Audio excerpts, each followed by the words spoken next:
Welcome to Uncommon Knowledge. I'm Peter Robinson. Born in Germany, Peter Thiel moved to the United States with his family when he was a child. He graduated from Stanford and then from Stanford Law School, and after deciding not to practice law, he co-founded PayPal and Palantir, made the first outside investment in Facebook, funded companies such as SpaceX and LinkedIn, and started the Thiel Fellowship, which encourages young people to drop out of college to start their own businesses. Mr. Thiel remains a very active tech investor, now based in Los Angeles. Peter, welcome. Thanks for having me on the show. We'll come to tech and politics and all the matters of current affairs in which you're involved in a moment. First, the substrate of your thinking. In an essay you wrote in the early 2000s, you talk about an impasse. And you write about the Enlightenment tradition, which we in the United States have inherited, as a kind of treaty or settlement after decades of religious warfare in Europe. Quoting you, "The Enlightenment undertook a major strategic retreat. If the only way to stop people from killing one another about religious questions involved a world where nobody thought about it too much, then the intellectual cost of ceasing such thought seemed a small price to pay. The question of human nature was abandoned." Close quote.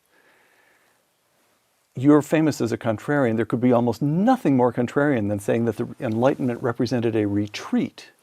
Explain yourself. Well, if you want to use a Thomistic category, you can distinguish the intellect and the will. And the medievals believed in the weakness of the will, but in the power of the intellect.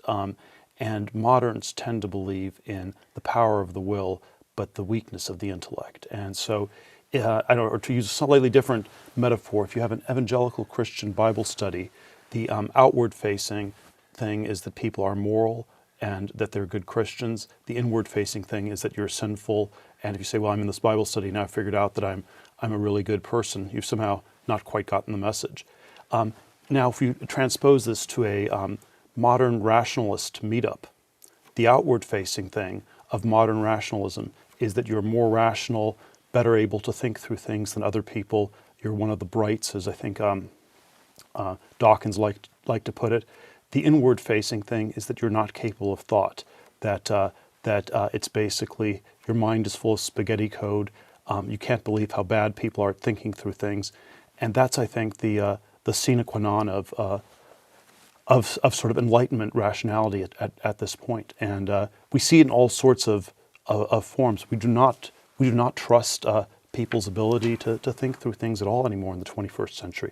I think as a cultural aside, one could say that the mania we have around artificial intelligence is because it stands for the proposition that humans aren't supposed to think. We want the machines to do the thinking, but it's because we're in a world where individuals are not supposed to have intellectual agency of any sort anymore. We don't trust rationality.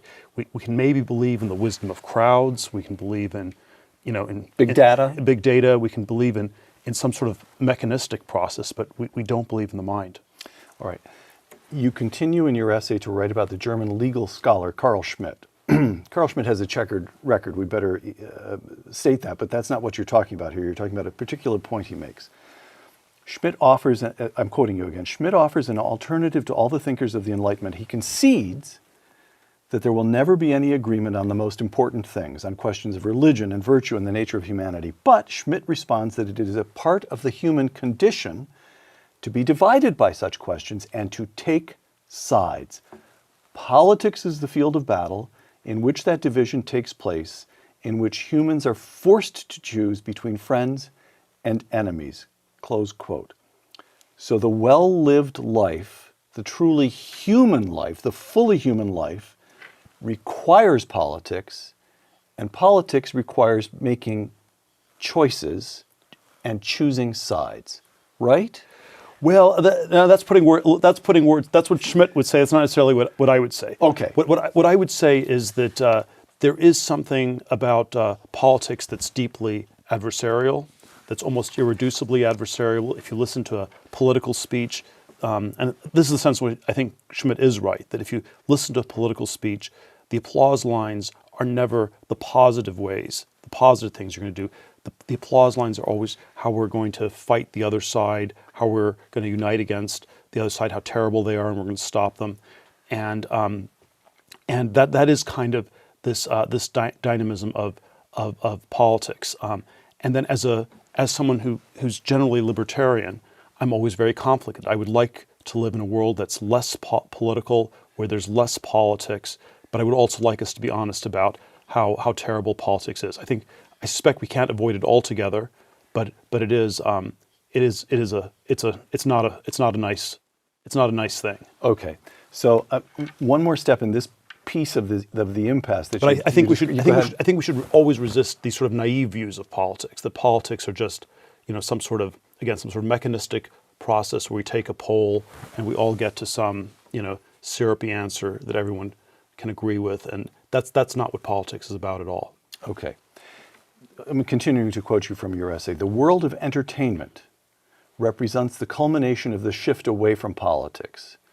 The Enlightenment says, well, we've had all these years of warfare over religion, we'll stop asking important questions. Right. And all these centuries after the Enlightenment, here's the world we've reached. This is the way I read you. You can correct my reading, but let me finish quoting you. Instead of violent wars, there could be violent video games. Instead of heroic feats, there could be thrilling amusement park rides. Instead of serious thought, there could be intrigues of all sorts, as in a soap opera. It is a world where people spend their lives amusing themselves to death, close quote. Now that is a devastating indictment of much of contemporary America, correct? Well, it is. I mean, I think this has been the trend of modernity. Now, it's not as though politics has disappeared, though. It's often just gets displaced in various ways. But yes, I think there is this incredible degree to which we've substituted the realities of politics for these sort of increasingly fictionalized worlds, and it's probably that's probably a very, very unhealthy thing. Sort of a slightly different frame that I've often given on this is that in the last 40 or 50 years, mm-hmm. there's been a shift from exteriority, which doing things in the real world, to the sort of interior world, which is sort of in a way can be thought of also as a shift from politics to entertainment or something like that. And the Sean Connery frame, to Dr. Phil. Yeah, the powerful frame I give is almost exactly 50 years ago today, in July of 1969, men reached the moon, and 3 weeks later Woodstock began. And with the benefit of hindsight, we can say that that's when progress ended and when the hippies took over the country or something like that. And then we've had this incredible shift to interiority in the decades since then. And I would include things like the drug counterculture. I would include video games, maybe a lot of entertainment more generally. There's sort of parts of the internet that can be scored both ways, but certainly there are all these things where we've shifted towards a world of yoga, meditation, this world of interiority. Therapeutic culture, that sort of... And it just sort of super inward facing. All right. Or if you want to frame it theologically, you could say it's like it's always I always like the quote from Milton in Paradise Lost, where the mind is its own place and of itself can make a hell of heaven and a heaven of hell. And this is what and you're supposed to be skeptical of that, because that's what Satan says when he gets sent to hell. He says, well, it's just in my mind. If I just change my mind, right. I can change where I am. And that's not quite true. There is an external reality, but somehow the temptation to turn everything into something therapeutic, something psychological, meditative, has been a very powerful one in the post-1960s America. Okay. This is fascinating, although I should just stipulate it's going to be frustrating because these are deep thoughts, and you've read and written, and Carl Schmitt is a major, and here we are reducing an ox to the size of a bouillon cube, but that's television. And now I'm about to do it all over again, because from Carl Schmitt to someone who is one of your favorite thinkers and was a friend of ours, we both knew this man until his death a few years ago, René Girard. Mm-hmm. René Girard is difficult to summarize, but a central aspect of his thinking is the so-called scapegoating mechanism. In primitive societies, conflict was often resolved by sacrificing a single individual or scapegoat whose death would reunite, would calm, heal, reunite the community. We see murders like this in myth and sacrificial practices in the classical world, so forth. Okay. Once again, Peter Thiel. For Girard, there remains a denial of the founding role of violence caused by human mimesis, that is, the human desire to imitate each other, which is the source of a great deal of trouble in his thinking, and therefore a systematic underestimation of the scope of apocalyptic violence. What if mimesis, our urge to imitate each other, drives others to acquire nuclear weapons for the sake of the prestige they confer? The word that best describes this unbounded apocalyptic violence is terrorism, close quote. There's a lot there, but René Girard is in some ways addresses an aspect of human nature. Well, it's in some, it's the very thing that the Enlightenment says, no, don't even think about such things, right? Yeah, well, the Enlightenment always whitewashes violence. That's it. It's one of the, there are many things we can't think about under Enlightenment reason, but one is certainly violence itself. And if you go to the anthropological myth of the Enlightenment, it's the myth of the social contract. And so what happens when everybody is at everybody else's throat? What the Enlightenment says is everybody in the middle of the crisis sits down and has a nice legal chat and draws up a social contract. And that's maybe that's the founding myth, the central lie of the Enlightenment, if you will. And what Girard says, something very different must have happened. And when everybody's at everybody's throat, the violence doesn't just resolve itself, and maybe it gets channeled against a specific scapegoat, where the war of all against all becomes a war of all against one, and then somehow gets resolved, but in a very violent way. And so I think what Girard and Schmitt or Machiavelli or the Judeo-Christian inspiration all have in common is this idea that human nature is problematic, it's violent, it's not straightforward at all what you do with this. It's not sort of simply utopian or where we can say that everybody's fundamentally good. Where someone like Girard and Schmitt very much disagree is that Girard believes that once you describe this, it has this dissolving effect. So scapegoating violence only works if you don't understand what you're doing. And so if we say, well, we have a crisis in our village and we're going to have a witch hunt so that everybody can, get out all their negative energy and, we'll target this one elderly woman, that only works if you don't think of it as a fake psychosocial thing. Right. Once you think of it in those terms, it stops to work. And so there's there is this sense of late modernity where this unraveling has been, for Girard, an ambiguous thing. It's both a bad thing because there are these cultural institutions that were the only way we had ever had of working, and they're unraveling, but it's also inevitable. We can't somehow put the genie back into the bottle. And so the Girardian critique of Schmitt would be that somehow when Schmitt says politics is about friends and enemies, he's being so explicit. Schmitt thinks by being explicit that he's strengthening politics, but maybe it has this effect of undermining it. And this is, I think, there's elements of this that one sees in the contemporary scene in the U.S. where there's something about it that's super intense, but then also is super fake at the same time. And that's sort of what people see, and it doesn't quite work when it's simply fake. Peter Thiel, I'm quoting you again. We are at an impasse. On the one hand, we have the newer project of the Enlightenment, which perhaps always came at too high a price of self-stultification. Again, the Enlightenment looks at 3 centuries of religious warfare in Europe and says, we'll just rule those questions out of order. Stop asking them. And Peter Thiel and Carl Schmitt say, yes, but that leads to a narrow, small life. Okay. On the other hand, we have a return to the older tradition. Now, elsewhere in your essay, you're talking about terrorism in the Third World and Islamic radicalism. We have a return to the older tradition, but that return is fraught with far too much violence. That is to say, places in the world where they are asking about first things, first principles, human nature, the nature of God, there seems to be violence involved. And so we're at an impasse. Now, soluble or insoluble? Well, it's always easier to describe problems than to solve them. And Right. this is certainly a case in point.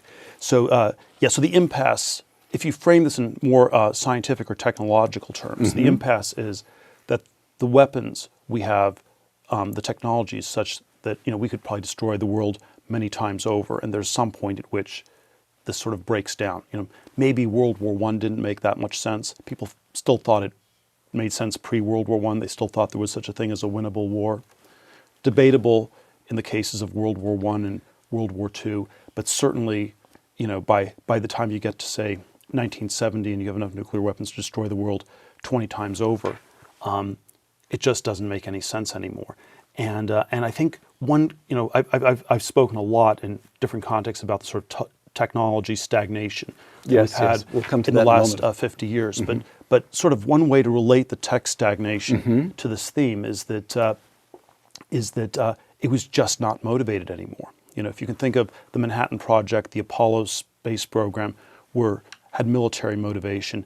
Maybe the space program ended in 1975 when we had the Apollo-Soyuz docking. If we're just going to be friends, why do you have to work 80 hours a week, around the clock? And there is a certain sense in which I would like to see us accelerate technological and scientific innovation back to the rate at which these things were progressing the first half of the 20th century. But you can't motivate it by building more advanced weapon systems, and then it's not clear we found a substitute for that. Okay. Now, you taught a course here at Stanford. I'm sticking with the impasse for a moment, because you taught a course here at Stanford last year, and I have a couple of undergraduate friends who took notes and slipped me their notes. And then I looked over the syllabus. So there's one reading that you gave the kids that fascinates me. I'm not sure you presented it quite this way, but it almost seems as though there's an underlying suggestion that it's the way out of the impasse, or it's a way out of the impasse. Now, my hopes are high, Peter. If you dash them, just let me down gently, would you please? So here's the tech. You used the 2006 address at Regensburg by Pope Benedict XVI, not the current pontiff, his predecessor, the theologian, the shy theologian, Benedict XVI. The Pope, again, this takes a little moment or two to set up, but I'm just set it up and then get out of the way and let's see what you do with it. He makes a couple of assertions. The first concerns the reasonableness of religious belief. And he quotes an exchange between a 14th century Byzantine emperor and his Muslim captors, in which the emperor tells them they're wrong to impose religion by force. Benedict XVI, in the speech, he asks, is the conviction that acting unreasonably contradicts God's nature merely a Greek idea, or is it always and intrinsically true? Modifying the first book of Genesis, the first book of the whole Bible, John, the Apostle John, begins the prologue of his gospel with the words, "In the beginning was the Logos." John thus spoke the final word on the biblical concept of God, and in this word all the often tortuous threads of biblical faith find their culmination and synthesis, close quote. All right, huge amount there, but the fundamental idea is that properly understood, faith is reasonable. It's not merely, the idea of the reasonableness of faith is not merely a cultural construct that belongs in one place or one time. It is intrinsically, faith is intrinsically reasonable. The Enlightenment got that wrong. And we need somehow or other to reunite, to grasp the reasonableness of the first questions that will enable us to ask them once again. Right? Well, this is, there's a lot that one could unpack. I'm just going to shut up. I'll let you take it from there. There's a lot that one can unpack in all of this. I would say that it's fun though, isn't it? This is a harder interview than I was expecting, Peter. Way harder than I was expecting. I think it is a little bit tricky to say both that you don't want faith to be unreasonable. You don't want it to be merely reasonable, because then you could just use reason. And so it's always a little bit of a complicated question of how you get faith and reason to work together. I'm naturally quite sympathetic to the Benedict Position, right? and approach in a lot of ways, and yet from a literary point of view, what was so fascinating about reading the Regensburg Address, where it was, he was maybe using this 14th century Byzantine emperor maybe as a mouthpiece for the pro-reason thing. We know what happened to the Byzantine Empire. It sort of fell apart shortly thereafter. Very shortly thereafter. And the suspicion one has is maybe the Byzantine emperor in the 14th century should not just have been making reasoned arguments, but should have also been getting some weapons and protecting himself from what was the disaster that was about to befall the Byzantine Empire. And then the thought I had in looking at the speech from the point of view of 2019 that I wonder about is, was there something about it that was somehow prophetic of something going wrong with sort of rationalist conservative Catholicism, where Benedict is just like the 14th century Byzantine emperor, and maybe even though I'm pro-reason and I think we live in a society where people don't respect reason enough, he somehow believed in it too much, and then I'm not Catholic like you, and I always have a two-word rebuttal of Roman Catholicism to all my conservative Catholic friends. It's just Pope Francis, and there was something about. You get to say that now. If I start on those, I just add 10,000 years to my time in purgatory. You can just have me back on your show. Yeah, exactly. You can do that. Okay. So that's the.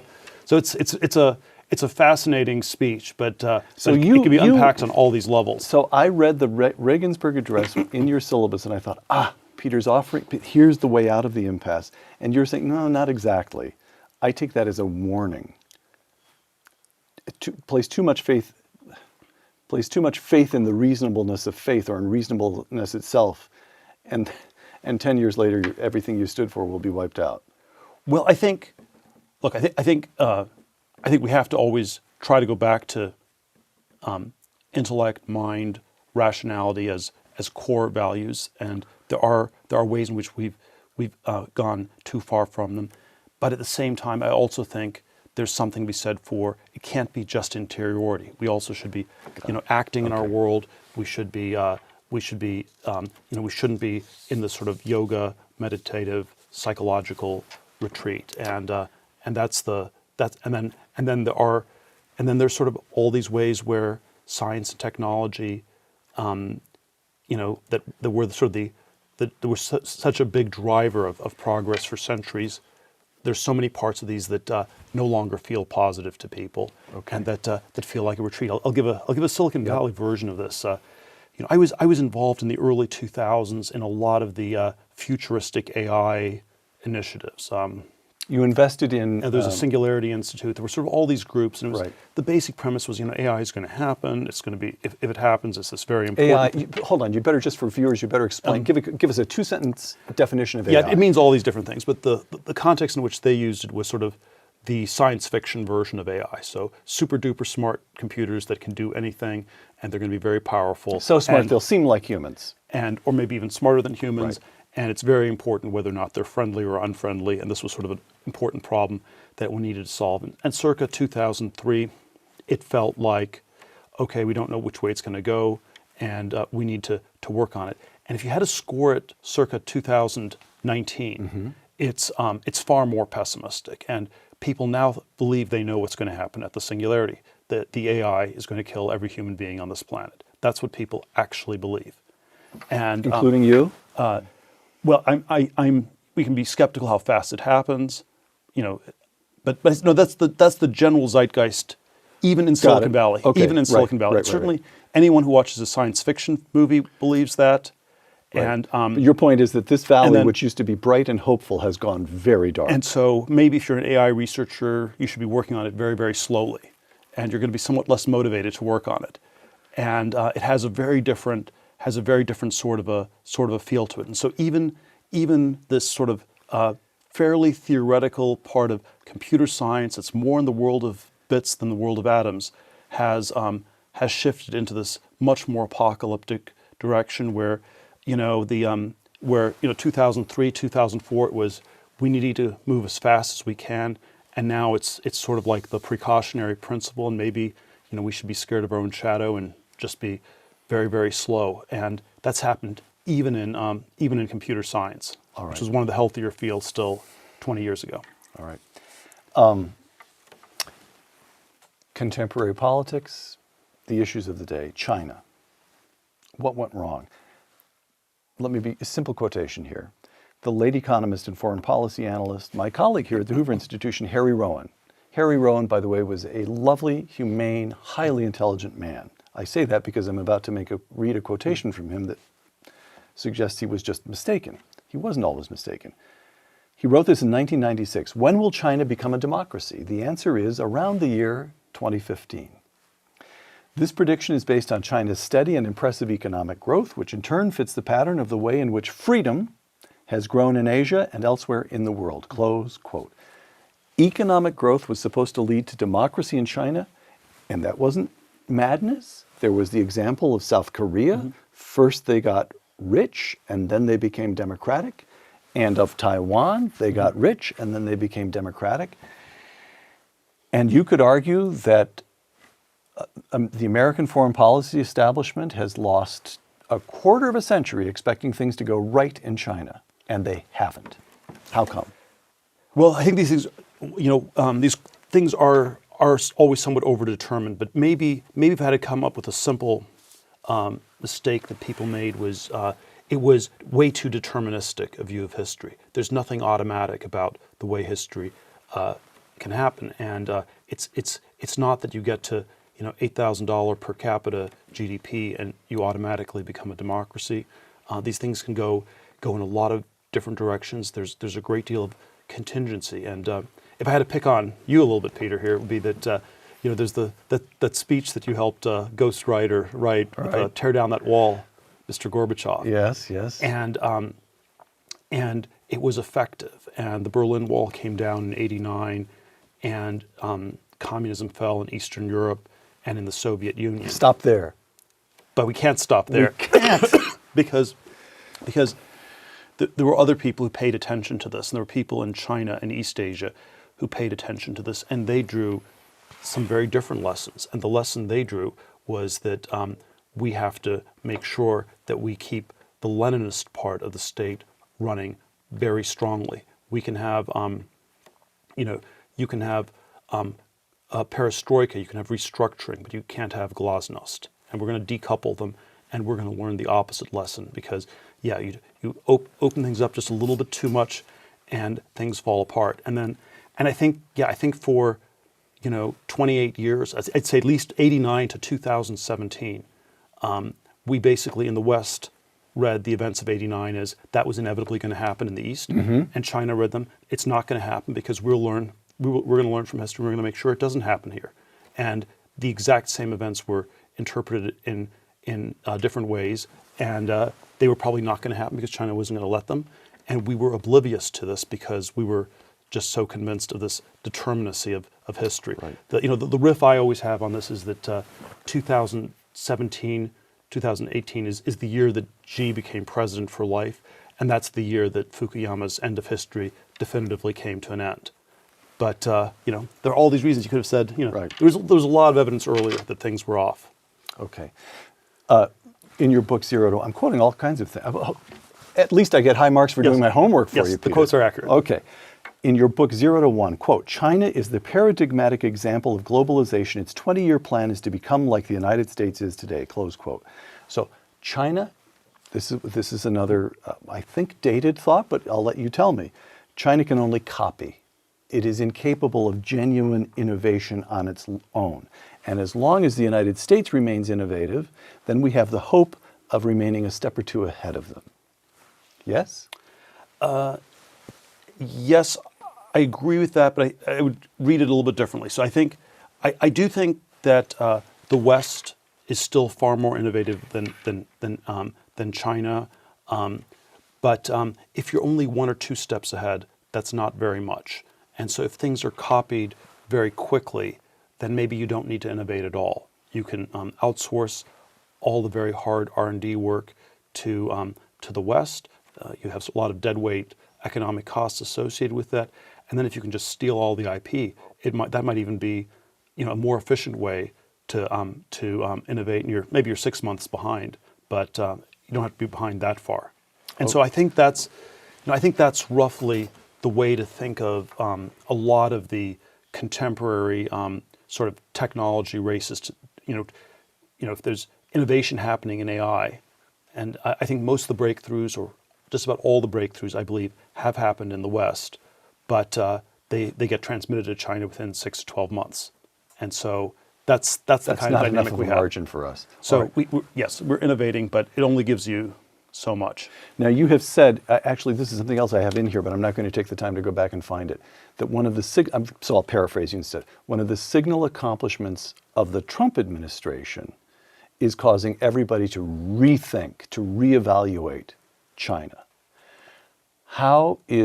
So Trump, we've got a number of different, what's getting all the attention is the trade policy, slapping on tariffs.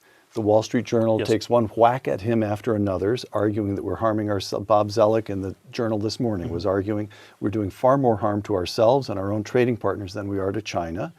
Then you've also got, I believe, you'd know more about this than I, but I believe there are also stepped up intelligence efforts and stepped up enforcement efforts concerning technology transfers. Just a sort of open-ended question. How is the Trump administration doing in terms not just of waking everyone up to the danger of China, but the actual implementation of specific policy? Well, I think this is all still very much a work in progress. Right. I do think that there has been a sea change on the perceptions with China, and in a way, the way I think of U.S. politics is it's badly tribal. It's too polarized. Most of the times we just have this trench warfare with the two parties fighting each other. No one makes much progress. It's when you really win on issues when you get the other side to agree with you. Right. And I believe that on the China issue, the Trump administration has gotten the entire center left to agree with them. I think maybe Biden is still the one pro-China candidate running, and that seems like a catastrophic albatross for him in the Democratic primary this year. I think all the others are probably as anti-China or as tough on China as the president is. Maybe they'll be even tougher if they get in, because to some extent the Trump administration policies are still moderated by we're trying not to hurt American businesses, and I suspect the Democrats will be less concerned about business. Got it. But I think there's been a sea change on that. Yes, and of course the free trade theories are correct in theory. There are all sorts of, but in the real world, this stuff is always super messy. And if you're negotiating a free trade treaty, you want the person negotiating it to be one who's not a doctrinaire free trader, because a doctrinaire free trader will believe that the worse a job they do negotiating, the better a job they're doing. Because if even if you concede everything and you get nothing from the other side, there still are these gains from trade. And that's what free trade doctrine always tells you, that you don't need to work very hard on these trade treaties. And the U.S. is really the only country in the world that believe that. Western Europe, Japan have in effect far higher. They have barriers to trade. You have tariffs in the form of VAT taxes. 15 to 20% across the board on goods in Western Europe, Japan, and yes, if we got rid of all that, maybe that would be a sort of more efficient world. But we've obviously gotten to a very, very unbalanced point. The other metaphor I always give on this is that the basic flow is we have $500 billion that we import from China, $100 billion a year that we export to China, and in effect $400 billion of cash flows uphill from being saved by poor Chinese peasants and being invested in low-yielding U.S. government bonds. And so if you're looking at this from outer space, that alone tells you that it's just a completely crazy regime. But what about if they want their peasants to finance our government debt, why not? That's the free trade argument, right? But if we believed in globalization, yes, the way globalization is supposed to work is the less developed countries are supposed to converge. They converge, they grow faster, therefore you get a higher return on investing in them, and therefore capital should be exported from the developed to the developing countries. That is the direction which capital flowed circa 1900, Right. when the United Kingdom had a current account surplus of 4% of GDP, and the extra capital was invested in Argentinian bonds and Russian railroads and all these different things. And the globalization ended badly in 1914, in the late 19th, 20th century, but that at least made sense. Yes. The money flowed in the correct direction. This time, we're in a much crazier form where the money is flowing the wrong way. That's not what Chinese peasants shouldn't be saving money in low-yielding government U.S. bonds or negatively yielding European bonds. They should be, investing in China, where they should be getting a higher return, and so should we. All right. I want to come back to Trump in a moment, but first, sort of a summary question about China. Population of 1.3 billion, intense work ethic, the ability to deploy capital and infrastructure. Everybody says, including you have told me this, you go to China and the airports are dazzling and the trains run fast and they're clean and efficient. And of course, now they have a habit of rapid economic growth. And in the long contest to come between the United States and China, what have we got? Democracy, a free press, innovation that keeps us 6 months ahead? Are you optimistic? Well, it's very hard to score. I would say the although my pessimist, I'm hoping you cheer me up on this. My neutrally pessimistic description is that if you scored it, I think both sides think they're going to lose. I think the United States thinks that it's sort of like this declining power, but China does not think it's going to win. You have a demographic collapse. Right. Anyone who makes money tries to get their capital out of the country. People are still, if at all possible, trying to get out of China. And so if you were to try to, psychologically score the two sides and say who believes they're going to win, actually they both think they're going to lose. And even if you think you're going to win, doesn't mean you're going to win. Although I think if you think you're going to lose, better way to go through life, though. If you think you're going to lose, you will lose. Right. If you think you're going to get an A on a test, you don't always get an A. If you think you're going to get an F, you always get an F. Right. And so what's very confusing is I think both sides think they're going to lose. I told a lie. One more question about China. You said a moment ago that in the 50s and 60s, a lot of the technological progress was driven in effect by the Cold War, by the military need to develop technology. Which reminds me of, again, I can't quote this, I can only paraphrase it, but there's some place in fairly early George Kennan, one of the diplomats and important writers on the Cold War, fairly early George Kennan, in which he wrote that he welcomed the long struggle to come between the United States and the Soviet Union because it would bring out the best in the United States. We had nothing to fear from this as long as we lived up to our own best traditions. He expected it to be a bracing struggle. Struggle between China and the United States help us technologically? Will it be good for our character? Well, the Cold War, we won the Cold War, but there are a lot of different ways that could have gone. So I'm not quite sure. You'd rather I'm not. I'm not totally convinced of that.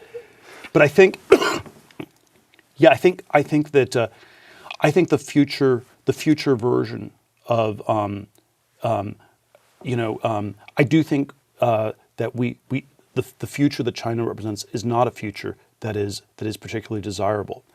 I was struck by this when I was in Western Europe a few months ago. That I think the future is something that always has to be thought of in relatively concrete terms, and it has to be different from the present. And only something that's different from the present and very concrete can have any sort of charismatic force. And looking at Western Europe, I would say there are basically three plausible futures on offer. Number one is Islamic Sharia law, and if you're a woman, you get to wear a burqa. Number two is totalitarian AI a la China, where the computers track you in everything you do all the time, and that's kind of creepy, sort of the Eye of Sauron, to use the Lord of the Rings reference, Right. watching you at all times. And then the third one is hyper-environmentalism, where you drive an e-scooter and you recycle. And even though I'm not a radical environmentalist, I I think if those are the three choices, you can understand why the green movement's winning, because those are the three visions of the future we have. Right. And the challenge on the conservative or libertarian side is to offer something that's a picture of the future that's different from these two very dystopian and one somewhat stagnant one. Okay. A note from a friend of mine, young friend of mine, who took, this is a note that he took in your class. So this isn't in your syllabus, it's something you said in class. If you've got economic growth, you can solve most problems. This brings us to Donald Trump. We've got economic growth. Now, the 3% seems to have cooled as we sit here talking, and maybe it's going to average out this year at something between 1.8, 2.4, something like that, but it's economic growth. May we all relax? Well, Reagan, we got 6% growth in 83, 84, 85. We got something like 6% growth almost 3 years in a row. So it's, 2 or 3% is definitely better than nothing. The question on the Trump administration is, can we keep going with this for the next decade? And I think in some ways the president will get reelected if people believe that this sort of growth is going to be sustainable for the next decade. That's the future he offers. And that's it. It's not quite as exciting as Reagan, but it's still 2 to 3% for a decade. Things will gradually get better. We will work our way out of a lot of these challenges, and then the concern is if it's just this temporary blip driven by too much debt, too much things like that, then Joe Biden or Elizabeth Warren, Elizabeth Sanders. They might as well be. Bernie Warren or Elizabeth Sanders start to look okay. The socialists are, right. Not to be underestimated. Do you? There's a Marxist theory that the time for communism would come when interest rates went to zero, because the 0% interest rate was a sign that the capitalists no longer had any idea what to do with their money, and therefore there were no good investments left. That's why the rates are zero, and therefore all that you could do at that point was redistribute the capital. And so it doesn't mean 0% rates lead us to socialism, but it is always something that I find it alarming that the rates are as low as they are. Last question about Donald Trump. Do you expect to endorse him? Yes, I certainly will not endorse any of his opponents. All right. A couple of closing questions here. We became friends when you were still a student here at Stanford. Imagine a young Peter Thiel listening to us now. Peter Thiel himself, Stanford undergraduate, Stanford Law School, practiced law at a big fancy firm in New York for 7 months, and then said, "This is horrible," came out here and began investing in tech. But now Peter Thiel himself has the Thiel Fellowships, which are to entice really bright kids to drop out of college. And you've just sat here telling us that the valley that you came back to from New York and began investing in is not the valley of today. Things have gone dark. So what path would you recommend to an 18 or 20-year-old now? Wow, these are always such hard questions to answer, and I think even if I knew all these things, I'm not sure what I would have done. And of course, that's a fake thought experiment.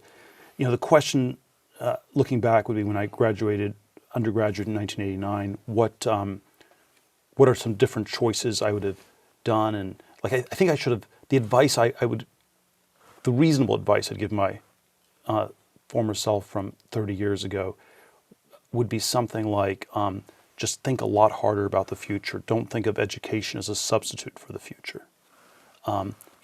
Try to think concretely what you want to do, and there's something about the sort of tracked educational system that again it gets packaged as a form of thought, but it's a substitute for thought. It's a substitute for the future, and you have to. You probably don't want to do the things that are hyper competitive that everybody's doing. And I think there's always a question. Where's the frontier? Where there some pockets of innovation where you can do some new things and not be in a crazed competition. But that was a hard question to answer then. I think it's a harder one now, but I think it's still the right question to ask. All right. It's always it's always the contrarian intellectual question. Tell me something that's true that nobody Yes, agrees yes, with you. yes. This is your favorite question. You know, what's a good career that other people aren't pursuing? You know, the politically incorrect career, engineering career, is petroleum engineering. Got it. So it's super lucrative, and there just are, for ideological reasons, not enough people go into it. All right. So that's a straightforward ideological answer. All right, so here's the last question, Peter. You're still investing, but you're teaching classes at Stanford, you're fielding telephone calls from the White House. At this stage in your life, what are you trying to accomplish? You're famous for saying having a plan, you may not follow the plan, but having a plan is better than no plan. What are you thinking over the next 5 years or 10 years for you? Well, I don't know. This always sounds too ambitious or too grandiose. But I would like to get our society. I would like our society to get back to the future, to get back to a society that's progressing in all these important dimensions. And there's sort of a very local way of doing that, which is investing in futuristic technology companies. So that's a small, manageable way you do this. And then there's sort of our, broader conversations like the one we're having today, where we try to get people to think about this topic. But it's, we need to think about, the future arrives. It will be different from the present, and if we don't think about it, it's much less likely to be a good future than if we work to craft it. Peter Thiel, thank you. For Uncommon Knowledge, the Hoover Institution, and Fox Nation, I'm Peter Robinson.